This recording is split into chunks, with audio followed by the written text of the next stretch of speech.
गुढीपाडवा आणि मराठी नववर्षाचे औचित्य साधत शिवसेना उद्धव बाळासाहेब ठाकरे पक्ष शाखा वडगाव कोल्हाटी यांच्या वतीने सह्याद्री हॉस्पिटल येथे भव्य महारोगनिदान शिबिराचं आयोजन करण्यात आलं होतं। यावेळी शिवसेना उद्धव बाळासाहेब ठाकरे पक्षाचे सहसंपर्क प्रमुख अनिल भैया चोरडिया, उपजिल्हा प्रमुख अरविंद भिवर तसेच शहर प्रमुख विशाल खंडागळे यांची प्रमुख उपस्थिती होती। मान्यवरांच्या हस्ते दीप प्रज्वलन करून या शिबिराचं उद्घाटन करण्यात आलं होतं। शिबिराचं आयोजन वडगाव कोल्हाटी विभाग प्रमुख संतोष चंदन यांनी केले।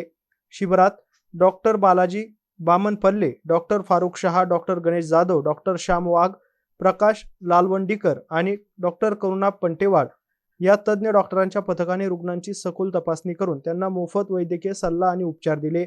यावेळी माजी ग्रामपंचायत सदस्य काकाजी जिवरग, विभाग प्रमुख रोहिदास चव्हाण, उपविभाग प्रमुख अशोक कटारे, के.पी. चव्हाण यांच्यासह शिवसेनेचे पदाधिकारी, शिवसैनिक यांच्यासह ग्रामस्थ मोठ्या संख्येने उपस्थित होते। सामाजिक बांधिलकी जपत राबवण्यात आलेल्या या उपक्रमाचे सर्व स्तरातून कौतुक होत असून नागरिकांनी अशा उपक्रमांचे सातत्याने आयोजन करण्याची अपेक्षा व्यक्त केली जाते। अशोक साठे, एमसी न्यूज वाळूज, छत्रपती संभाजीनगर।